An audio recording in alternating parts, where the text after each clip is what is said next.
बेटी एक बार चल के लड़के को देख तो लो। मेरा दावा है कि लड़का तुम्हें बहुत पसंद आएगा। बाला बहुत अच्छा लड़का है। हाँ हाँ बेटी, हम लोग तुम्हारे दुश्मन तो नहीं है। किसी अच्छे लड़के से ही तुम्हारी शादी करवाएंगे ना। आखिर तू हमारी इकलौती बेटी है। अच्छा ठीक है माँ, अब ज़्यादा भावुकतापूर्ण शब्दों का इस्तेमाल ना करो। मैं चलने के लिए तैयार हूँ। चलो फिर, बिना देर के हम सब चलते हैं। सभी बाला के घर पहुंचते हैं। अरे क्या बात है बहन जी, अभी तक आपका बेटा नहीं आया? जी बस आता ही होगा। तभी वहाँ बाला आता है। लो जी, आ गया मेरा बेटा। ये लोग तुझे देखने आए हैं और ये इनकी बेटी नम्रता है। बाला के सर पर बिल्कुल बाल नहीं होते। ये देख नम्रता और उसके परिवार वालों की आंखें फटी की फटी रह जाती है। ये तो टकला है। हे भगवान, माँ पिताजी, आप दोनों एक टकले से मेरी शादी करवाने वाले थे। अरे ये तो पूरा उजड़ा चमन है। देखो बेटी, इस तरह किसी का मजाक उड़ाना गलत है। किसी के बारे में इस तरह की बातें नहीं करते। बालों का क्या है, वो तो आते जाते रहते हैं। लड़का टकला है तो क्या हुआ, इंजीनियर है, अच्छा खासा कमाता है। आप चुप रहिए जी। इसकी तरफदारी इसलिए कर रहे हैं क्योंकि आपके भी सर पर बाल नहीं है। मैंने तो आपसे शादी कर ली, मगर मैं अपनी बेटी की शादी एक टकले से बिल्कुल नहीं करवाऊंगी। अरे ये क्या, कब से आप लोगों ने टकला टकला लगा रखा है? और माफ करना, तुम भी कोई हूर की परी नहीं हो। तुम लोग मेरे घर में आकर मेरी ही बेइज्जती कर रहे हो। निकल जाओ यहाँ से। हाँ हाँ तो जा रहे हैं ना, हमें भी यहाँ रुकने का कोई शौक नहीं है। नम्रता और उसके परिवार वाले उठकर वहां से जाने लगते हैं। तभी नम्रता का छोटा भाई जाते जाते कहता है, टकला, तेरा बाप टकला। और इस तरह बाला का रिश्ता टूट जाता है। फिर एक दिन सड़क के किनारे एक आदमी घूम घूम कर कंधी बेच रहा होता है। कंधी ले लो, कंधी, एक से बढ़िया एक कंघी ले लो, नए जमाने की कंघी ले लो। अरे भाई ये ले लो। घूमते घूमते वो बाला के पास पहुंच जाता है। अरे भाई साहब, कंधी लोगे क्या? ये लो। तभी उसकी नज़र बाला के सर के ऊपर पड़ती है। अरे माफ़ करना भाई साहब, आप इसे लेकर क्या करोगे? आपके सर पर तो बाल ही नहीं है। आपका तो स्टेडियम पूरा खाली है। चलता हूँ। कंधी ले लो, कंधी ले लो। कंधी वाले की बातें सुनकर बाला को बुरा लगता है।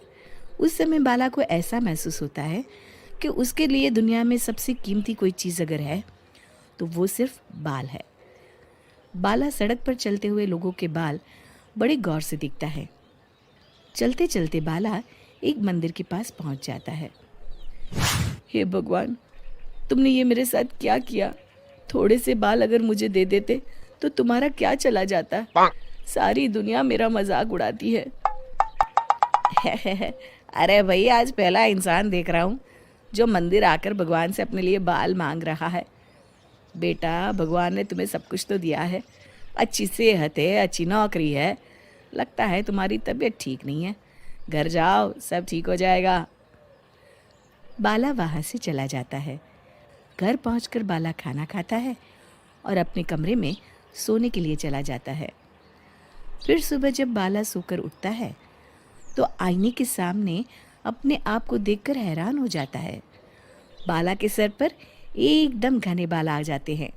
बाला खुशी से झूम उठता है। अरे ये तो चमत्कार हो गया, मेरे सर पर बाल आ गए। लेकिन ये हुआ कैसे? दोस्तों, अगर आप इस कहानी का दूसरा भाग देखना चाहते हैं तो हमें कमेंट करके ज़रूर बताएं। अरे वाह, एक तो चिराग मेरे घर में पहले से था, बाकी के 3 और भगवान ने मुझे नसीब किए हैं। आ जाओ मेरी प्यारी बहू, मेरे इस छोटे से घर में तुम्हारा स्वागत है। हिमानी बहू, चल अपनी तीनों देवरानियों की जरा आरती तो कर। जी माँ। हिमानी ने बड़ी ही खुशी खुशी अपना तीनों नई नवेली देवरानियों की आरती कर उनका गृह प्रवेश करवाया। लेकिन हिमानी ये नहीं जानती थी कि वो कौन सी आफतों को अपने घर में बुला रही है। नई बहुओं का पहला दिन तो कुछ इस तरह से बीत गया। तीनों ही हेमा की छोटी बहुएं अमीर घरानों से थीं, जो दहेज में अपनी हर तरह की सुविधा का सामान लेकर आई थीं। सिर्फ एक हिमानी ही गरीब परिवार से थी।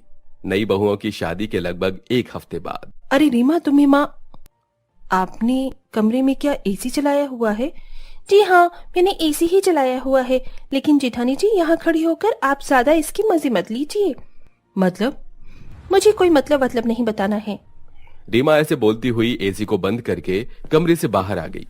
हिमानी को यह बेरुखा सा बर्ताव काफी अजीब लगा, लेकिन उसने उसे नजरअंदाज कर दिया। ऐसे ही दोपहर के समय।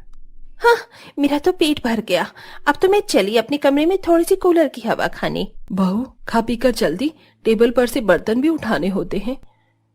मैं जानती हूँ मम्मी जी। हाँ तो कहाँ जा रही हो? इन्हें समेट कर जाओ। मम्मी जी, जेठानी जी है तो सही, इन्हें समेटने के लिए तो मैं मेहनत क्यों करूँ?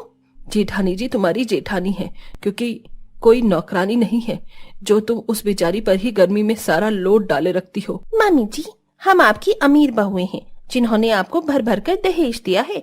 जेठानी जी ने क्या दिया है? ना उनकी शक्ल अच्छी है, न रंग रूप, और तो और वो दहेज भी कुछ खास नहीं लाई थी, तो घर के काम वही तो करेंगी। उल्टा अपनी सास को ही समझाकर सावित्री अपने कमरे में चली गई। तीनों छोटी अमीर बहुएं यही करती थीं। सारा सारा दिन बेचारी हिमानी ही कामों में लगी रहती थी और तीनों अमीर बहुएं अपने अपने कमरों में कोई एसी चलाकर तो कोई कूलर पंखे में ही अपना समय गुजार देती थी। हिमानी के कमरे में किसी भी तरह के कूलर और एसी की सुविधा नहीं थी। एक पंखा उसके कमरे में लगा हुआ था जो ठीक से हवा नहीं देता था। ऐसे ही सिलसिला जारी था। तीनों देवरानियां गर्मी में अपने कमरों में से निकलती भी नहीं थी और बेचारी हिमानी ही पागलों की तरह घर के सारे काम करती रहती। हिमानी, कहाँ जा रही हो? माँ जी, मैं खाना बनाने जा रही थी। तू खाना क्यों बनाएगी? सुबह से सारे काम तू ही कर रही है। तू घर की बड़ी बहू है, अपनी देवरानियों को बोल कि वो कोई काम देखें।